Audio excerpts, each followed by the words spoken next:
Assalamualaikum warahmatullahi wabarakatuh. Selamat sore pemirsa Televisi Republik Indonesia TVRI Kalimantan Selatan. Berjumpa lagi dengan kami setiap Kamis sore dalam Banua Bicara. Ya, selama kurang lebih 60 menit ke depan kami akan menghadirkan topik-topik yang hangat, aktual dan menarik untuk Anda tentunya pemirsa di seluruh Kalimantan Selatan. Baik pemirsa, kalau kita bicara mengenai pandemi COVID-19, tentu sepakat semua bahwa ini adalah masa yang sangat sulit. Ketika kita bicara mengenai ekonomi, pergerakan ekonomi tersendat bahkan terhenti. Banyak sekali PHK massal, kemudian banyak sekali usaha-usaha yang harus mati karena tidak mampu bertahan. Tetapi siapa bilang dalam pandemi ini tidak ada peluang? Bukan hanya tantangan, tetapi ada peluang. Nah, untuk itu apa saja yang menjadi tantangan dan peluang untuk daerah tetap bertahan di tengah pandemi COVID-19 ini? Kami akan hadirkan satu kabupaten yang bisa bertahan. Kenapa saya menyebut bertahan dan bahkan bisa lebih baik dibandingkan tidak ada COVID? Karena PAD-nya lebih baik capaiannya dibandingkan sebelum COVID terjadi, dan bahkan pajak atau pendapatan pajak daerahnya juga justru lebih meningkat dibandingkan sebelumnya. Nah, kita akan banyak bertanya dan akan belajar kepada kabupaten yang satu ini. Langsung saja saya akan memperkenalkan narasumber yang sudah hadir bersama kami di studio TVRI Kalimantan Selatan, Bupati Tanah Laut, Bapak Haji Sukamta. Apa kabar Bapak? Assalamualaikum. Waalaikumsalam warahmatullahi wabarakatuh. Ya. Alhamdulillah sehat Mbak Dewi. Iya, dari kapan di Banjarmasin? Mulai malam tadi saya dari tadi. Banjarmasin karena malam tadi saya masih main sepak bola sampai jam 10 di Gerinjagin untuk menjaga kebugaran saja. Sehat Pak ya? Alhamdulillah sehat, dan beberapa hari yang lalu saya sudah swab dan hasilnya negatif. Ya, makanya diterima di TVRI. Iya. Enggak, bercanda. Dan juga Bapak menghadiri peringatan hari ulang tahun RRI ya, saudara kandung saya kami. jadi bintang tamu pagi tadi untuk pembaca berita lintas benua pagi, dan juga ada dialog tadi di RRI Banjarmasin. Iya, kami juga mengucapkan selamat ulang tahun meskipun besok ya, tanggal 11 September Hari Radio kepada Radio Republik Indonesia. Tetap jaya, tetap di udara gitu ya Pak ya. Baik, seperti biasa juga kami undang Anda untuk berinteraksi bersama kami di pesawat 327-2207, 327-2208. Selain Pak Kamta, kami juga akan tersambung dengan Bapak Profesor Muhammad Handri Imansa. Beliau adalah seorang ekonom yang juga merupakan guru besar Fakultas Ekonomi dan Bisnis Fakultas Ekonomi Universitas Lambung Mangkurat Piajom. Baik, kita sebelum ke Pak Muhammad Handri, kita akan bicara banyak dengan Pak Sukamta. Baik Pak, tadi saya di depan menjelaskan gitu kan mengenai apa capaian, sedikit bocoran capaian di Tanah Laut. Tapi sekarang sebelum yang enak-enak, kita dengar dulu yang sulit-sulit ya Pak. Banyak daerah yang menyajikan data bahwa bagaimana sangat terpuruk pendapatan daerah mereka, kemudian ada refocusing anggaran, bagaimana anggaran itu dipotong atau dialihkan ke yang berbau terkait percepatan penanganan COVID-19. Bagaimana kondisi sebenarnya di Tanah Laut ini Pak ketika ada pandemi ini? Iya. Makasih Mbak Dewi. Memang sejak 26 Maret kami menetapkan darurat COVID-19. Itu saya kira seluruh pemerintah daerah betul-betul menghadapi situasi yang sangat sulit. Karena apa? COVID-19 datang secara tiba-tiba, dan kita semua belum pernah menghadapi masalah seperti ini ya. Sehingga pemahaman tentang COVID juga masih betul-betul nol semuanya, sehingga banyak yang gagap di dalam menangani ini. Belum lagi perintah dari Mendagri bahwa kita harus melakukan refocusing belanja barang dan jasa 50%, belanja modal 50% ya. Dan itu kalau tidak dilakukan maka penyaluran dana perimbangan untuk tahap kedua tidak akan disalurkan. Ini mau tidak mau kita harus secara cerdas memang untuk menyeleksi. Dan alhamdulillah saya sama kawan-kawan semua dengan penuh kelegaan hati kita berhasil melakukan refocusing itu tidak tanggung-tanggung Mbak Dewi, 250 miliar. Ya, dan 250 miliar itu kita bawa baik belanja barang dan belanja modal itu betul-betul kita batalkan lah. Jadi uang itu kita cadangkan untuk nanti kita gunakan penanganan COVID-19 waktu itu kan. Tetapi itu kan harus menunggu nanti di perubahan. Perubahan kan lama. Masih lama. Sehingga waktu itu kita menggunakan lebih dulu belanja tidak terduga. Nah, belanja tidak terduga kita juga setelah kita rancang tidak cukup. Karena kita cuma 10 miliar. Kebutuhan kita cukup besar. Berapa, waktu Pak, itu. Karena apa? Kita harus menyediakan untuk karantina. Yang waktu itu saya hitung, saya diskusikan dengan kawan-kawan, saya siapkan itu 600 kamar. Ya, 600 kamar itu di Rumah Sakit Bu Yasin yang lama. Itu kita harus membuat ruangan-ruangan baru, secara konstruksi harus ada. Sehingga itu bisa memuat hampir 200 tempat tidur. Kemudian Rumah Sakit Haji Bu Yasin yang baru, kalau memang terpaksa juga tidak muat, di sana kalau kita maksimalkan itu ada 135. Kemudian di Diklat, Lokabina Praja itu ada 40 kamar. Kemudian 3 hotel. Saya itu baru karantina aja. Baru untuk karantina. 3 hotel juga saya sewa. 10 miliar itu tidak akan cukup pokoknya. Tidak akan cukup dah. Dan itu perlu anggaran yang cukup besar karena untuk merenovasi dan segala macam. Sehingga untuk penanganan COVID itu kita anggarkan 75 miliar. 75 miliar untuk penanganan COVID, untuk rekrutmen tenaga. Karena untuk fasilitas pelayanan khusus karantina itu perlu tenaga yang cukup banyak.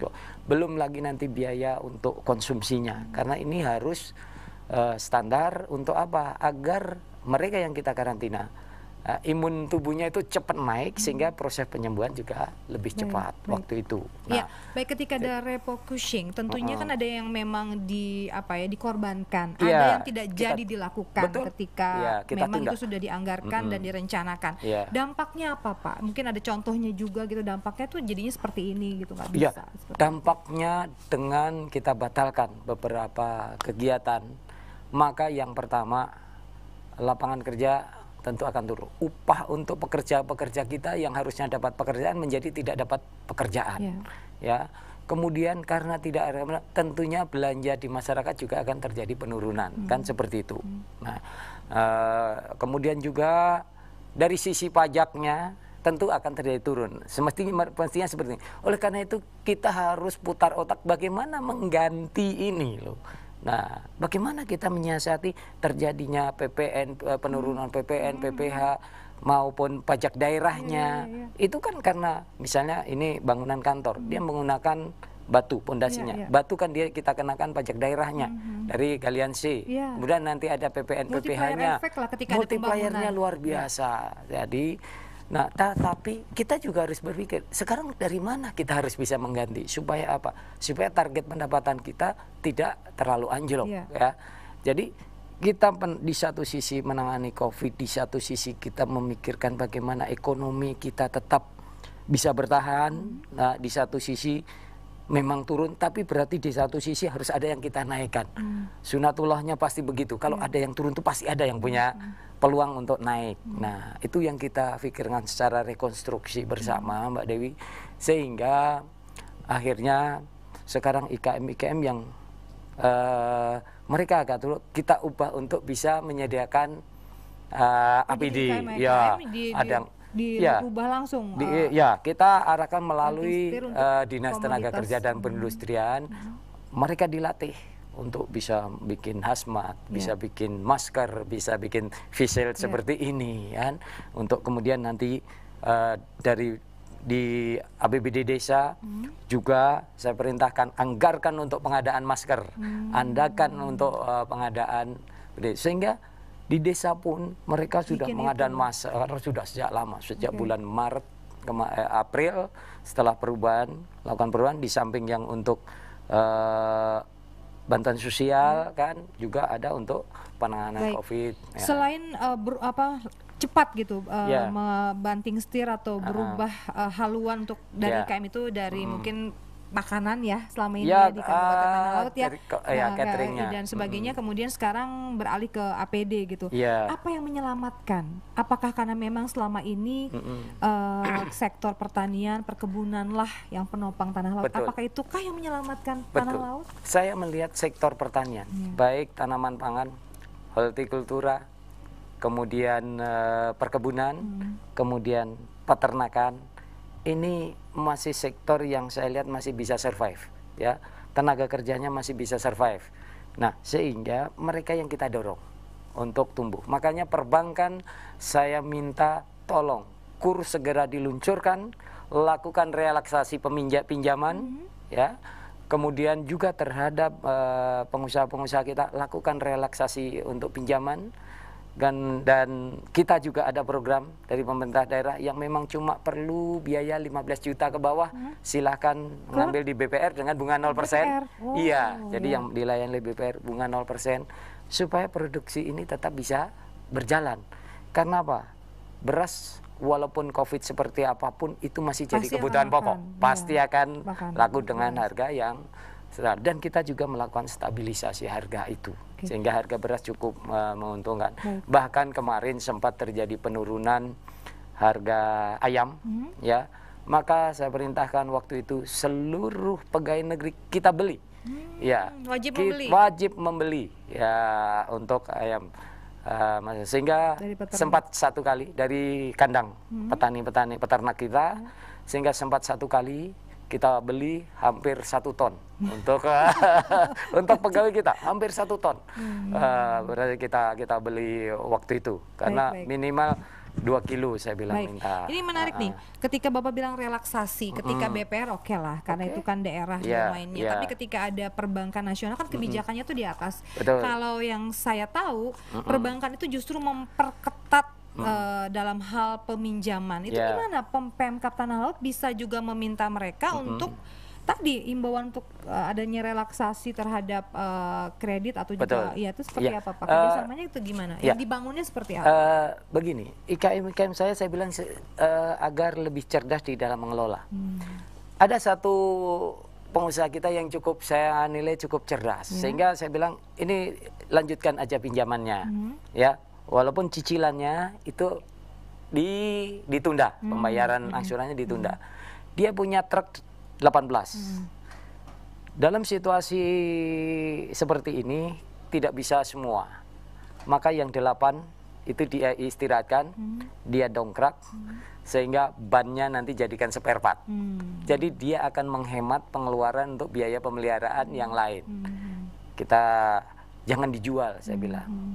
Bapak sampai sedetil itu ya? Ya, kalau dijual nanti ketika COVID baik, Anda susah untuk mendapatkan lagi itu. Mending jadi komunikasi itu dibuka ya Pak, antara Bupati dengan Kepala Dinas. Tolong didampingi IKM yang dalam kesulitan seperti ini. Ya, harus terus kita dampingi seperti itu dengan Kepala Dinas Tenaga Kerja dan Perindustrian.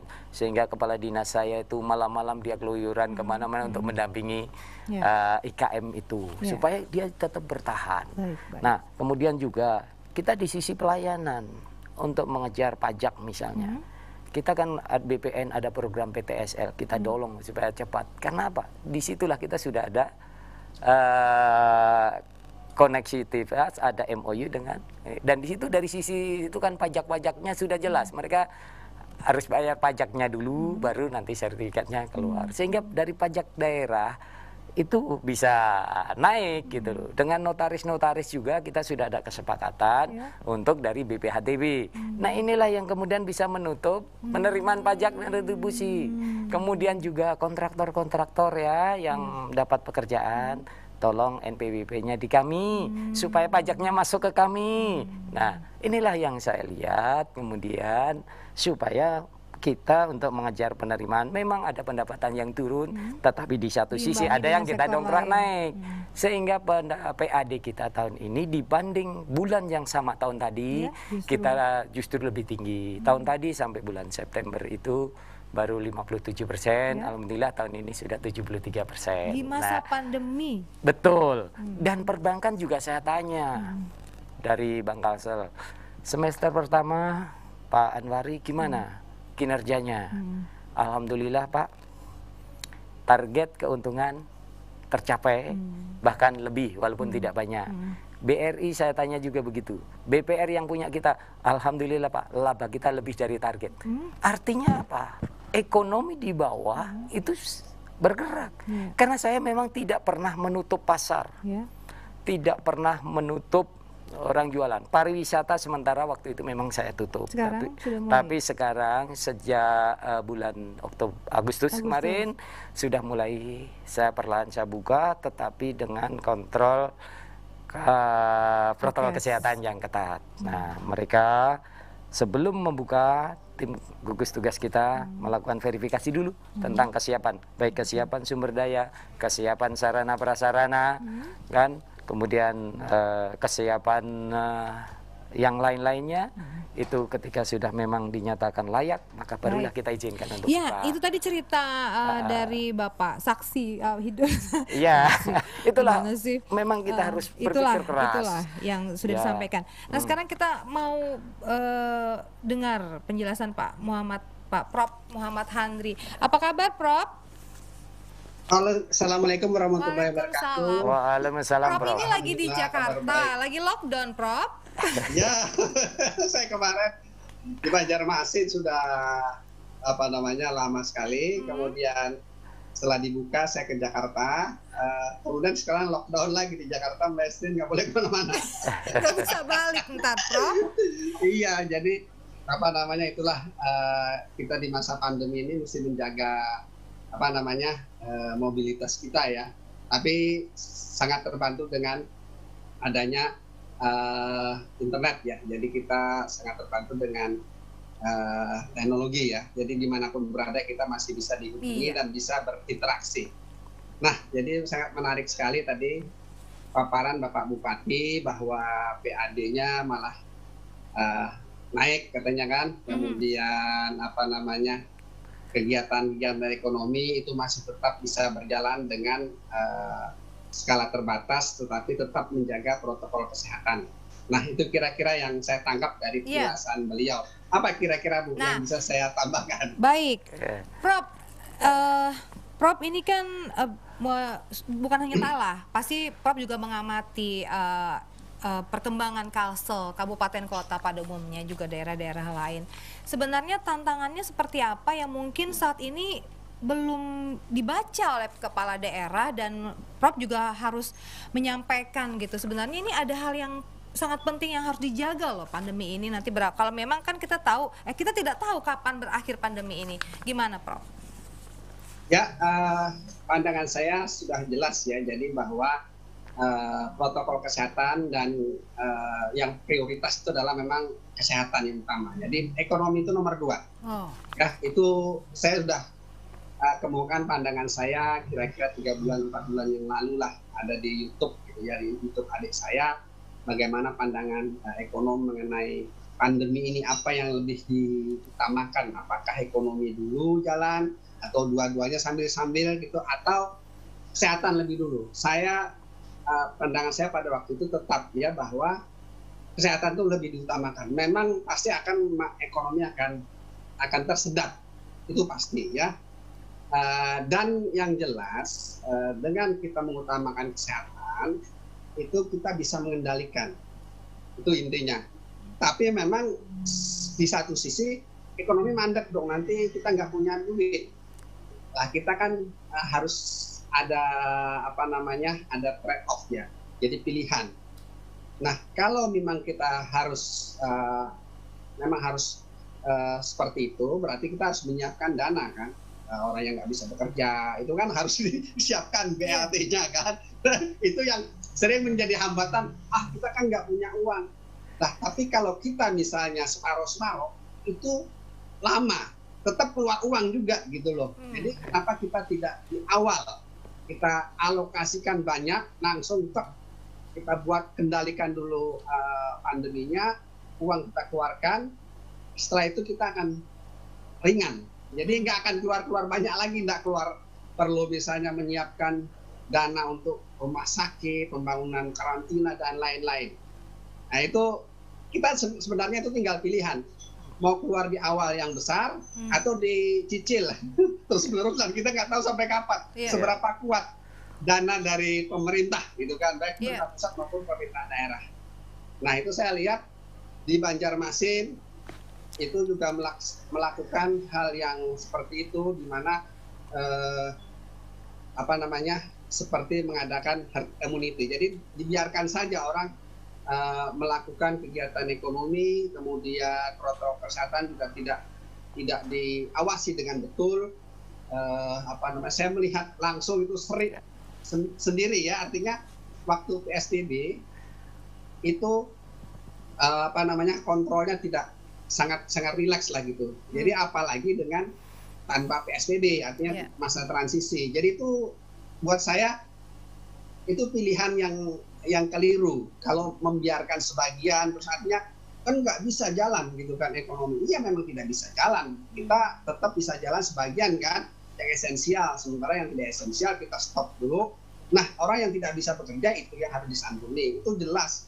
Tapi kalau sekarang ini kan tetap semua harus disantuni. Nah, itu repotnya akhirnya. Jadi keluarnya itu yang saya. Iya, ini Prof. Ini yang ingin saya tanya juga sama Prof. Santuni itu loh, Prof. Semua mendapat santunan. Kalau dulu-dulu kan mungkin ada batasan atau kriteria tertentu untuk disantuni. Ini sepertinya semua dianggap harus disantuni. Ini langkah yang tepat atau seperti apa, Prof? Apa memang harus dilakukan oleh pemerintah saat ini? Sebenarnya targeted ya, jadi harus target yang memang yang perlu disantuni adalah yang memang memerlukan itu. Jadi misalnya dia kehilangan pekerjaan, ya kan? Karena adanya PSBB kan otomatis dia nggak bisa bekerja misalnya kan. Kemudian yang kena PHK atau kena layoff ya karena sektor tersebut kena PSBB, misalnya hotel, restoran, rumah makan itu kan otomatis kan drop ya omsetnya, sehingga pegawai-pegawainya juga mungkin dirumahkan, kemudian tidak dapat upah itu dan lain-lain lah.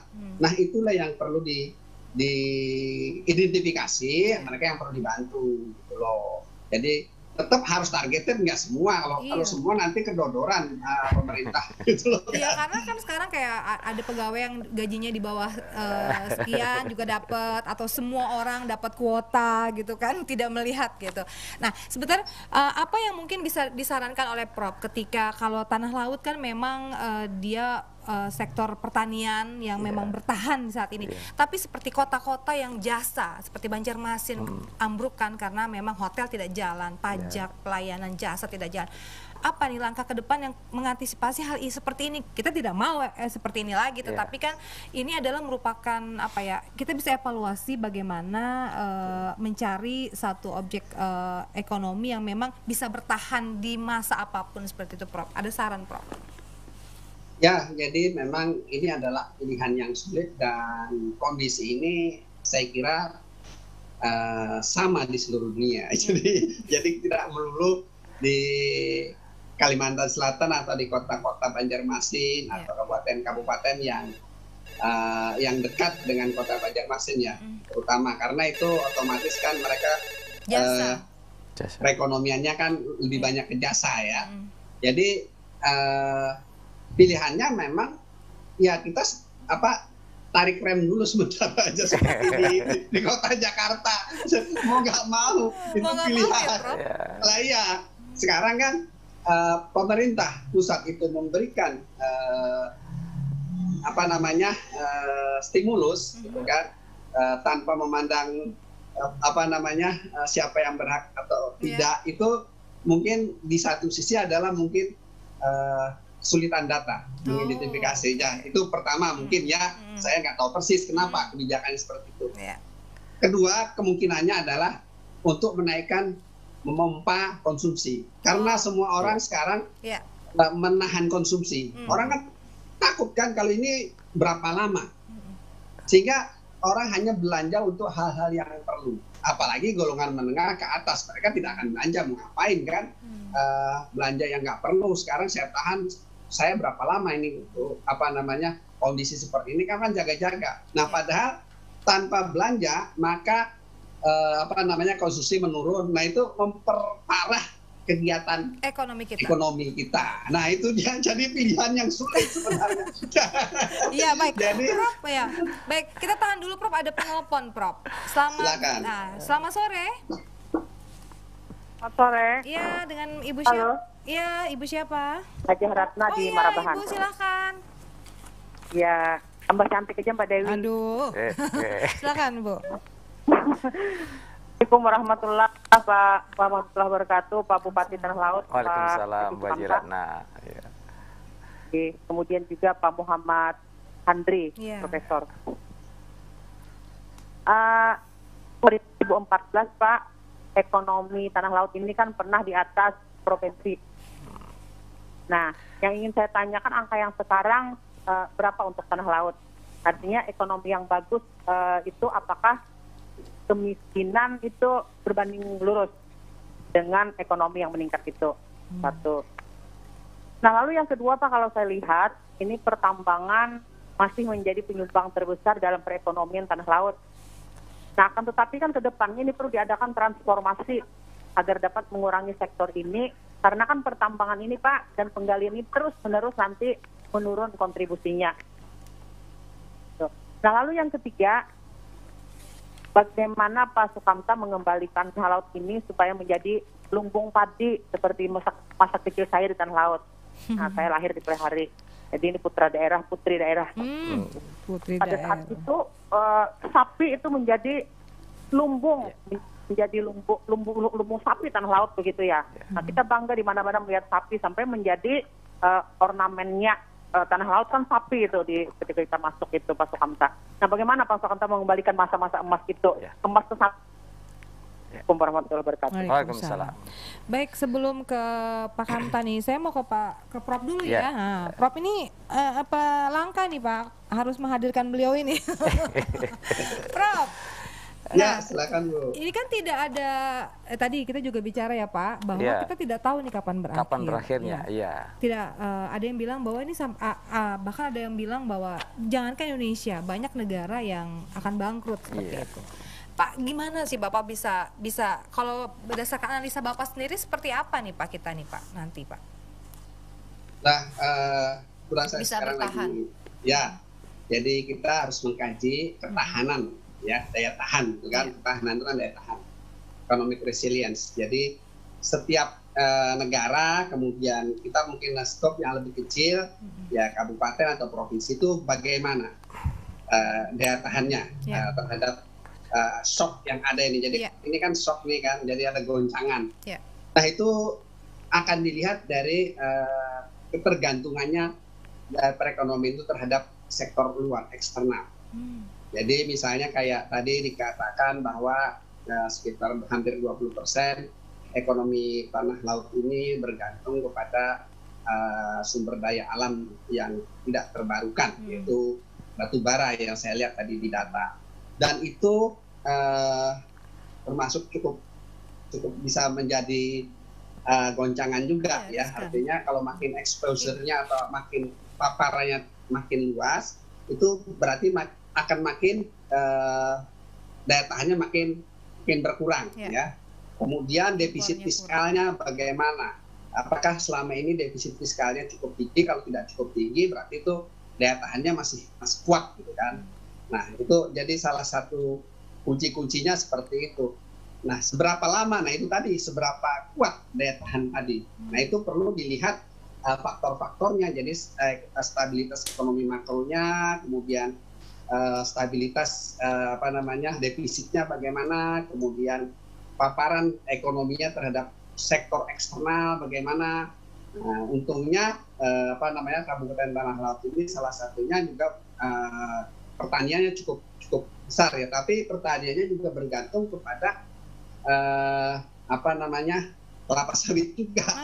Dan itu harganya juga terpapar ke luar negeri, jadi repot juga. Jadi di satu sisi memang hanya hampir 20% saja ya dari batu bara, tetapi di sisi yang lain ada yang nggak kelihatan di sektor primernya, itu sektor primer dari pertanian, yaitu CPO, crude palm oil, jadi minyak sawit kasar. Nah, itu juga terpapar ke luar, nggak mungkin diolah semua di situ. Nah, jadi itu kunci-kuncinya bahwa daya tahan suatu negara atau suatu daerah itu akan terlihat dari paparannya terhadap ekspor ya ke luar negeri, kemudian defisitnya seberapa jauh. Nah, kayak Indonesia saat ini kemarin-kemarin kan kuat, defisitnya kan tidak melebihi dari 5% ya. Nah, sekarang melebar menjadi 6%-an. Saya kira itu masih kuat ya. karena Amerika itu sudah lebih dari 10% lebih. Cuman dia sayangnya mereka tuh untungnya ya, bukan sayangnya, untungnya mereka itu didukung oleh seluruh dunia. Jadi orang mengharapkan kalau Amerika jatuh tuh dunia jatuh semua. Too big to fail istilahnya. Nah makanya orang menjaga semua Amerikanya jangan supaya sampai jatuh. Tidak jatuh. Itu dia untungnya. Nah itu kira-kira Pak. Jadi untuk Kabupaten Tala mungkin dari satu sisi saya kira di tengah lah, artinya daya tahannya cukup kuat. Itu asal kembali nanti ke lumbung pangan tadi. Jadi pangan itu mungkin digenjot karena itu yang perlu dikembalikan. Jadi jangan terlalu bergantung kepada sumber daya alam yang tak terbarukan seperti pertanyaan Ibu tadi, bahwa memang perlu transformasi ya. Jadi jangan bergantung kepada batu bara dan bahan tambang lainnya, walaupun itu penting gitu kan. Jadi perlu ada penyiapan transformasi dari sekarang. Saya kira itu Bu. Ya, baik Pak Handri, semoga Bapak sehat-sehat ya. Terima kasih sudah bergabung di Banua Bicara pada sore hari ini. Salam buat keluarga Bapak. Ya, terima kasih Bu. Ya, terima kasih. Ya pemirsa, kita masih akan berbincang dalam program Banua Bicara lepas yang berikut ini.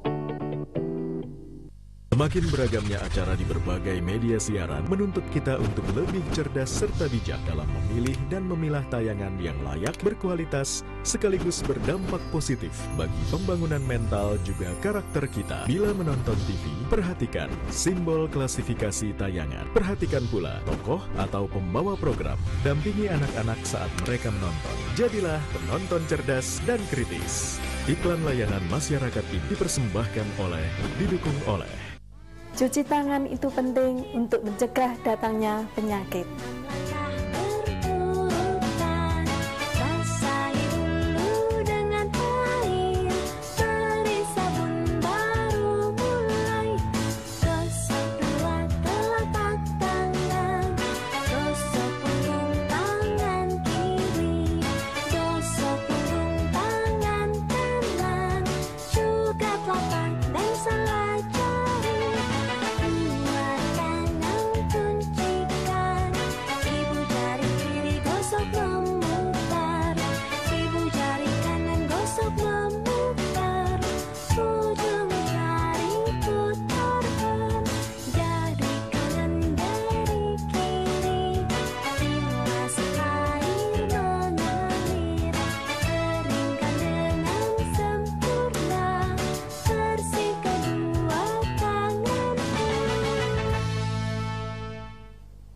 Mudah kan mencuci tangan? dipersembahkan oleh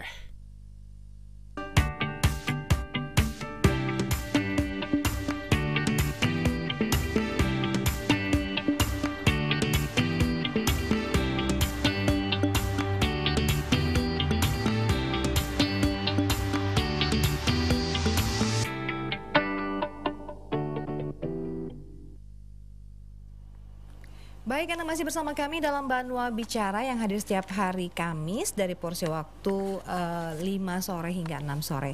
Kita masih bersama Pak Bupati Tanah Laut, Pak Kamta, dan ada pertanyaan dari penelpon Ibu Ratna.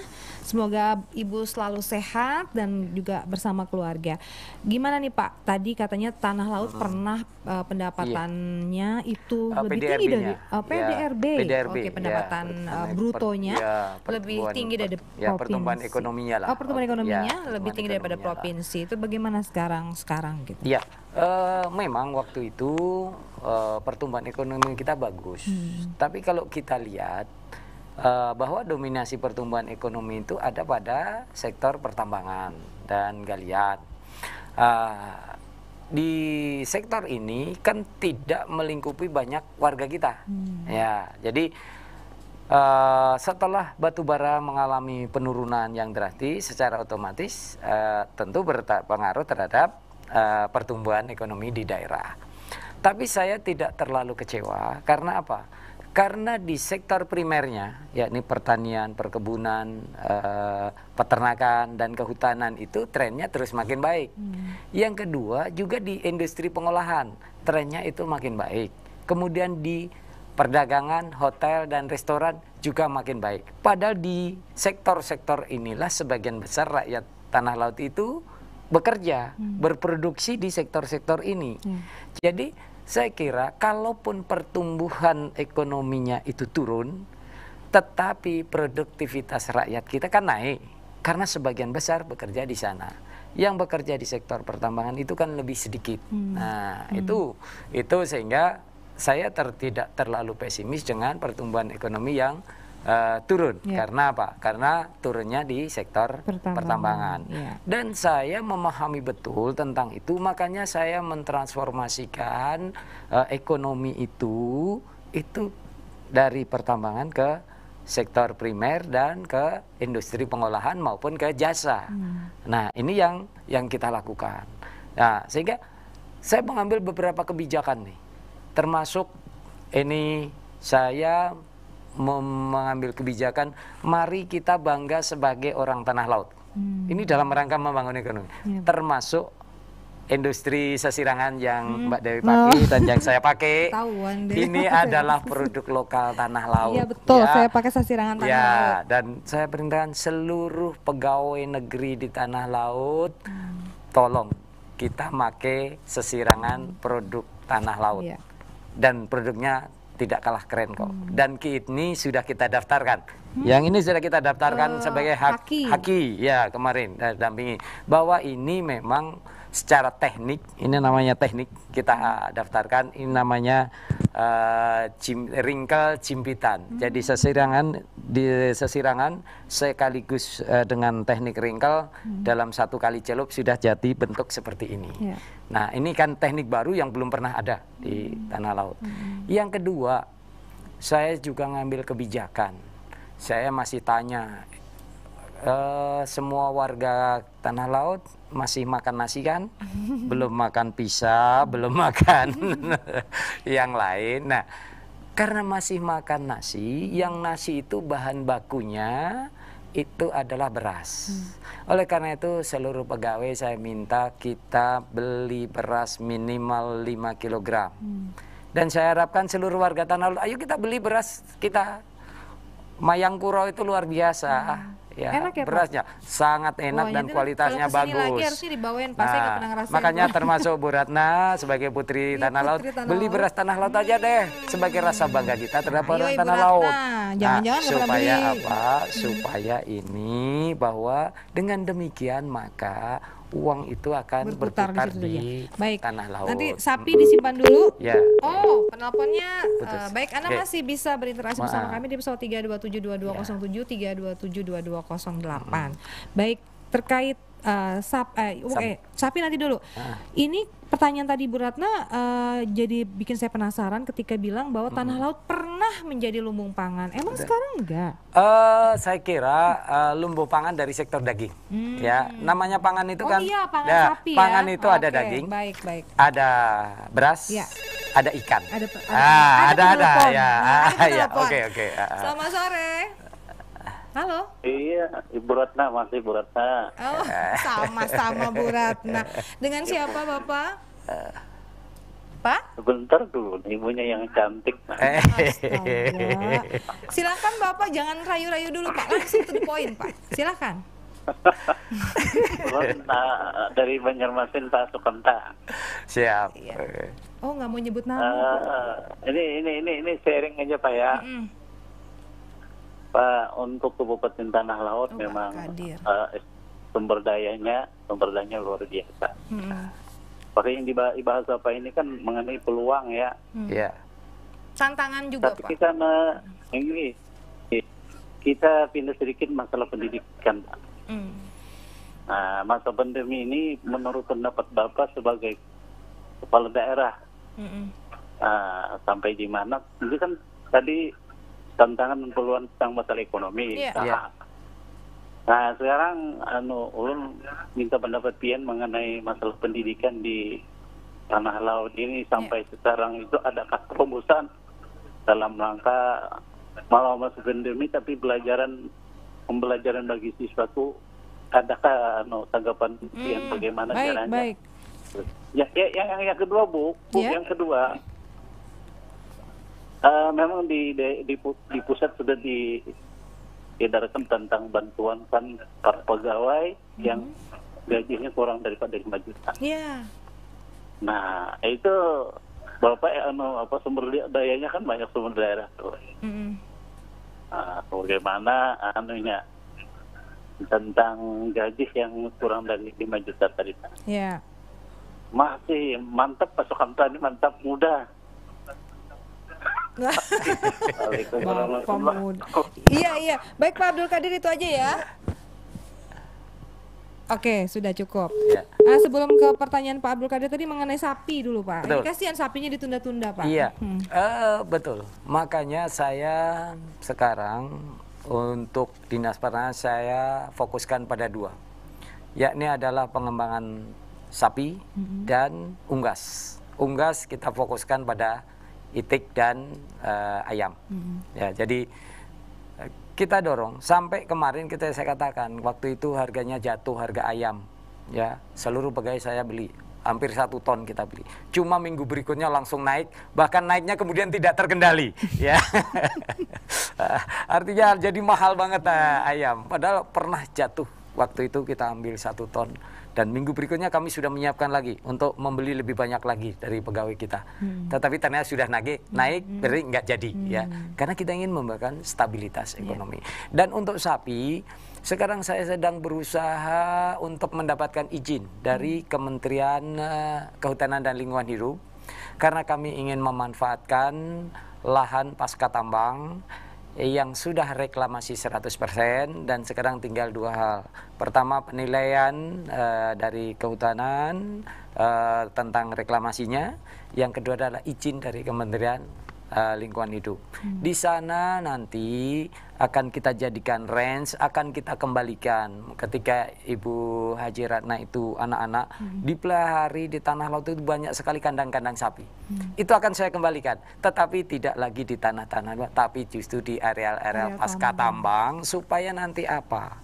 Supaya bahwa kandang-kandang sapi itu bisa ada di sana dan rakyat bisa berpartisipasi. Artinya siapapun nanti boleh ikut serta di dalam peternakan sapi itu dengan nanti tentu ada kalau dia ikut PO berapa setornya, kalau sapinya limusin berapa modal setornya, kalau sapi Bali berapa, nanti ada klaster-klasternya sehingga dia nanti kita manajemen dengan baik sehingga dia akan terima bersih saja ya rakyat kita itu.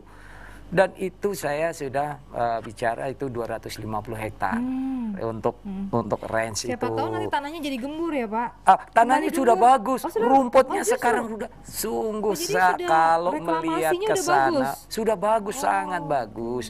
Dan ini karena reklamasi penanam pohon, rumputnya untuk pakan ternak itu nanti ternak itu tinggal dilepas di situ, nanti dibikin blok-blok.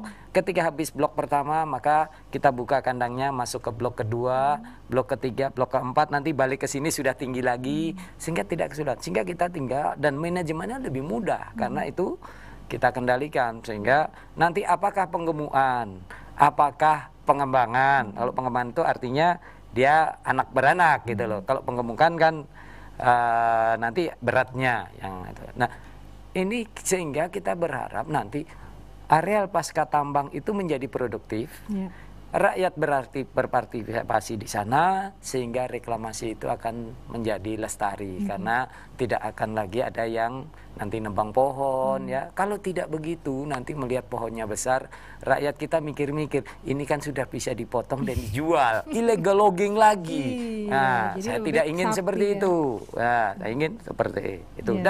Dan kita nanti akan berharap juga masing-masing pemilik kebun sawit, tolonglah. Kalau saya ngambil kebijakan misalnya 1 hektar saja, per hektar itu yang PKS itu harus memelihara sapi satu aja, itu akan ada 90.000 sapi. Jadi kita mudah. Sekarang sedang kita konsolidasikan untuk itu. Tapi yang untuk rakyat sekarang kami gratiskan untuk lewat program swab. Sapi betina wajib bunting itu. bukan swab COVID. Bukan COVID, swab ya. Baik Pak, tantangan itu bukan hanya ekonomi kata Pak Abdul Qadir. Tantangan yang paling besar adalah bagaimana generasi bangsa ini tetap bisa belajar ya. Betul. Di masa pandemi ini agak sulit gitu. Memang di perkotaan mungkin jaringan kemudian fasilitas Nah, ini tanah laut pasti tantangannya lebih besar lagi karena geografisnya juga luar biasa kan, jauh, mendaki gunung, turun lembah gitu ya Pak. Itu gimana tuh Pak tantangannya? Itu tantangan pendidikan di pedesaan dengan perkotaan tentu beda. Apalagi sekarang sistem daring. Ya. Tetapi saya ingin katakan bahwa sistem daring bukan satu-satunya metode untuk pembelajaran di musim COVID-19 ini. Nah, kemarin sejak bulan April ketika COVID ini datang dan kebijakan pemerintah, kita melaksanakan pembelajaran jarak jauh, pembelajaran sistem daring. Kita sadar betul ada wilayah yang blank spot memang. Di Tanah Laut kita akui ada yang blank spot. Nah, kemudian masyarakat juga ribut menyangkut masalah kuota. Saya sejak awal sudah bilang dengan kepala dinas, itu ada dana bos kan, saya bilang. Itu kan untuk siswa. Nekat aja deh. Kita pakai bantu kuota gurunya, kuota siswanya. Nah, berani nggak? Saya bilang kan gitu. Kepala dinasnya, nanti Pak konsultasi ini. Kalau saya berani nggak apa-apa, niat saya baik kok untuk rakyat. Dan ternyata akhir-akhirnya juga begitu kan? Iya, padahal saya bilang kamu nekat duluan juga begitu juga akhirnya Pak Menteri kan. Sejak April saya bilang dengan kepala dinas sudah begitu. Nanti yang nggak ada sinyal, yang blank spot, silahkan dengan kunjungan. Nah, dengan kunjungan, kasih dia insentif dari dana bos itu, sehingga kan sama saja. Nah, itu saya kira masalah pendidikan itu. Kalau untuk tatap muka sampai hari ini saya masih harus mempelajari betul. Yang pertama begini, sekolahan itu gurunya dari mana saja. Kalau gurunya itu memang dari desa Senambat, Zona Hijau, tidak ada kasus, ya mungkin tidak ada masalah. Tapi bagaimana kalau gurunya datang dari perkotaan, dari zona merah? Siapa berani bertanggung jawab kalau tidak terjadi penularan di situ? Nah, ini makanya saya betul-betul hati-hati. Karena yang namanya anak-anak, apalagi yang SD, ya kan? Apalagi yang masih PAUD, itu nanti bisa-bisa tukeran masker itu dengan temennya. Ya, kan pertanyaan bahaya. selanjutnya adalah apa tanggapan Bapak mengenai bantuan bagi pegawai yang gajinya di bawah 5 juta? Ya, siapa yang nggak mau ya, tapi kan tanggapan begini, Bapak itu gaji untuk tenaga kerja. Bukan untuk yang digaji oleh pemerintah. Ya, untuk tenaga kerja. Saya kira itu bagi pemerintah niat yang baik.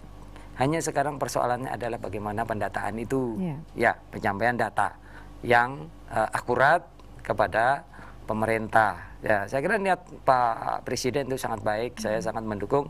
Hanya persoalan pendataan, karena persoalan pendataan itu bukan persoalan mudah, itu persoalan yang rumit. Tapi di Tanah Laut sejak bulan April, sejak kita sudah membuat edaran, jangan sampai ada PHK. Kalaupun ada, silahkan dirumahkan tetapi gaji tetap. Saya minta seperti itu. Bahkan waktu itu kalau ada yang cuti dan tidak bisa pulang, tetap jangan dipotong, tapi sampai nunggu dia pulang. Kita berusaha keras untuk melindungi para pekerja-pekerja kita di Tanah Laut, dan sampai hari ini saya tidak menerima laporan terjadinya PHK, terjadinya yang lain-lain. Pak, terakhir Pak, dengan kejadian saat ini yang kita juga semua tidak pernah mengalaminya dan shock tadi ya, dibilang ini adalah shocking gitu. Untuk tahun depan dalam hal penganggaran atau kemudian rencana ke depan untuk daerah sendiri, dari hasil evaluasi yang terjadi, apa nih Pak yang akan dilakukan? Rencananya satu atau dua saja Pak, singkat. Ya, saya ke depan akan memperkuat Rumah Sakit Haji Bu Yassin agar dia betul-betul mampu untuk memberikan pelayanan yang terbaik, terutama dalam penanganan COVID. Kemudian puskesmas. Saya harapkan surveillance tetap tidak berhenti untuk terus melakukan penyisiran ya terhadap masyarakat kita yang punya riwayat kontak ataupun yang punya risiko tinggi terhadap itu. Dan soal dana untuk itu tetap kita anggarkan di dalam APBD kita untuk penanganan COVID tetap sampai ke 2021. Jadi kita proses penyembuhan nanti kita ada di rumah sakit kita dengan tim kita. Kemudian untuk melakukan tracking, tracing, dan testing itu semua ada di puskesmas. Jadi ini memang yang harus terus kita perkuat. Dan juga bagaimana mengedepankan sumber daya alami yang tidak saya kalau sisi ekonomi saya katakan saya akan berusaha uang yang sudah masuk ke tanah laut tidak keluar banyak dari tanah laut, termasuk pengadaan barang jasa. Saya sudah buat peraturan bupati dengan Bukalapak. Nanti kita harapkan instansi yang belanjanya 50 juta ke bawah silakan mengklik IKM yang ada di Bukalapak yang sudah kita tetapkan.